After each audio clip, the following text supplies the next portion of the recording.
2024 లేదా 25లో డిగ్రీ లేదా బీటెక్ చదివారా? సాఫ్ట్‌వేర్ జాబ్ కోసం ఎదురు చూస్తున్నారా? అయితే కోడ్ జ్ఞాన్ 100 డేస్ కోర్సులో చేరండి, జాబ్ సాధించండి.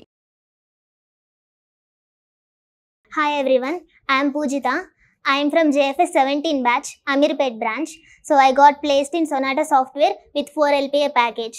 నేను జాయిన్ అయ్యి ఆల్మోస్ట్ 6 మంత్స్ అయింది. సో ఎవ్రీడే క్లాసెస్ ఉంటాయి కదా మనకి.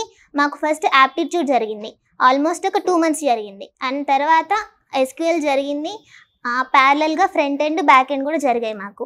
డైలీ ఒక 3 hours ప్రాక్టీస్ సెషన్స్ ఉంటాయి. తర్వాత సాఫ్ట్ స్కిల్స్ కూడా జరిగింది మాకు. సో సాఫ్ట్ స్కిల్స్ అనేది నాకు HR రౌండ్లో అలాగే కమ్యూనికేషన్ రౌండ్లో చాలా బాగా హెల్ప్ అయింది. సో ఇంటర్వ్యూ ప్రాసెస్ వచ్చేటప్పటికి అక్కడికి వెళ్ళిన తర్వాత ఫస్ట్ మాకు ఒక సినారియో ఇచ్చారు. సినారియో ఇచ్చి ఈమెయిల్ రాయమన్నారు. సో అక్కడ నాకు సాఫ్ట్ స్కిల్ సెషన్స్ బాగా హెల్ప్ అయినాయి.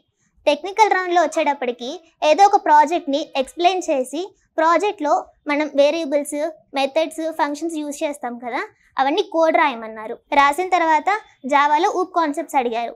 ఎన్కాప్సులేషన్, ఇన్హెరిటెన్స్, పాలిమార్ఫిజం ఇవన్నీ అడిగి వాటిల్లో రియల్ వరల్డ్ ఎగ్జాంపుల్స్ చెప్పి దాంతోపాటు కోడ్ కూడా రాయమన్నారు. తర్వాత HR రౌండ్ జరిగింది. HR రౌండ్లో వచ్చేటప్పటికి మళ్ళీ ప్రాజెక్ట్స్ గురించి అడిగి మనకి బీటెక్లో సాఫ్ట్వేర్ ఇంజనీరింగ్ సబ్జెక్ట్ ఒకటి ఉంది. సో ఆ సబ్జెక్ట్లో క్వశ్చన్స్ అడిగారు. ఇంకా ఫ్యామిలీ బ్యాక్గ్రౌండ్ గురించి కూడా అడిగారు. నాకు ఒక చెల్లి ఉందని చెప్పాను, మీ ఇద్దరిలో ఎవరు బెస్ట్ అని అడిగారు. అంతే, HR రౌండ్ వచ్చేటప్పటికి అలా జరిగింది. క్లాసెస్, ప్రాక్టీస్ సెషన్స్ ఇవన్నీ చాలా బాగా హెల్ప్ అవుతాయి, బాగా యూస్ చేసుకోండి. So recently I got placed in Solera company with 7.2 LPA package. Already 2 months ముందు నాకు సొనాటా కంపెనీలో 4 LPA ప్యాకేజ్ జాబ్ వచ్చింది, కానీ అది ఆన్బోర్డింగ్ ప్రాసెస్ కొంచెం డిలే అయిందనమాట. సో ఈలోపు ఈ టైంని నేను వేరే కంపెనీస్కి ఇంటర్వ్యూస్ ఇవ్వడానికి యూజ్ చేసుకున్నాను. అలా నాకు విప్రో, సొలేరా ఈ 2 కంపెనీలు వచ్చినాయి. నేను సొలేరా చూస్ చేసుకున్నాను.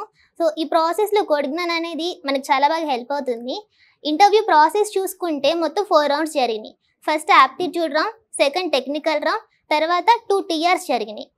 TRs రౌండ్లో వచ్చేటప్పటికి ఊప్ కాన్సెప్ట్స్ కానీ, multithreading, exception handling, OOP concepts, అలాగే స్ట్రింగ్స్ ఇవన్నీ చాలా ఇంపార్టెంట్.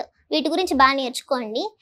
నన్ను కోడింగ్ క్వశ్చన్స్ ఏం అడిగారంటే స్ట్రింగ్స్ పైన number of words in a sentence, duplicate words in a sentence, count of character in a sentence, అలాగే రివర్స్ ఆఫ్ ఏ స్ట్రింగ్, ఇంకా minimum length of substring. ఈ coding questions నన్ను interview రౌండ్లో TRలో అడిగారు.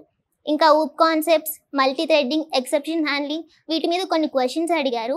ఇంకొకటి ఏం అడిగారంటే instance block, instance method, static block, static method, constructor ఇవన్నీ కోడ్స్ రాసి ఎగ్జిక్యూషన్ ఆర్డర్ రాసి అవుట్పుట్ రాయమన్నారు.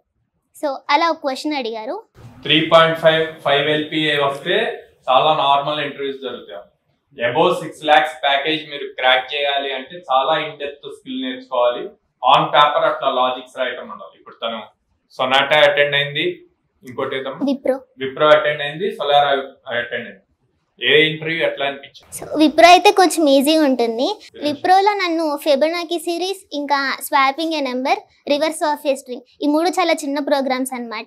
ఇవి కొన్ని HR క్వశ్చన్స్ అడిగారు. అది 3.5 ప్యాకేజ్ కాబట్టి అదైతే చాలా ఈజీగా అయిపోయింది. సొనాటా 4 LPA ప్యాకేజ్, దాంట్లో ఊప్ కాన్సెప్ట్స్ ఇంకా ప్రాజెక్ట్స్ మీద ఎక్కువ ఫోకస్ చేశారు. సో అది కూడా కొంచెం ఈజీగా అయిపోయింది. కానీ 7.2 మాత్రం 2 టెక్నికల్ రౌండ్స్ జరిగినాయి, ఇంకా చాలా డీప్గా అడిగారు. సో ఎక్కువ కోడింగ్ క్వశ్చన్స్ కూడా రాయమని అడిగారు. మనకి మల్టీ థ్రెడ్డింగ్లో స్లీప్ మెథడ్, జాయిన్ మెథడ్ ఉంది కదా, అవి డెడ్ లాక్ సిచ్యువేషన్స్, వాటి కోడ్ కూడా రాయమన్నారు. సో అది కొంచెం కష్టంగా ఉంది. సో రెగ్యులర్ క్లాసెస్ బాగా ఫాలో అయితే ఈజీగా ఉంటుంది.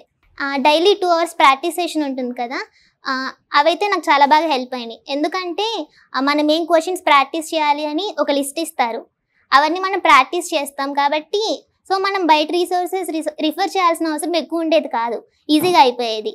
ఏమైనా డౌట్స్ వచ్చినా కూడా మెంటార్ అవైలబుల్గా ఉంటారు. సో ఫాస్ట్గా డౌట్స్ క్లియర్ చేసేవాళ్ళు.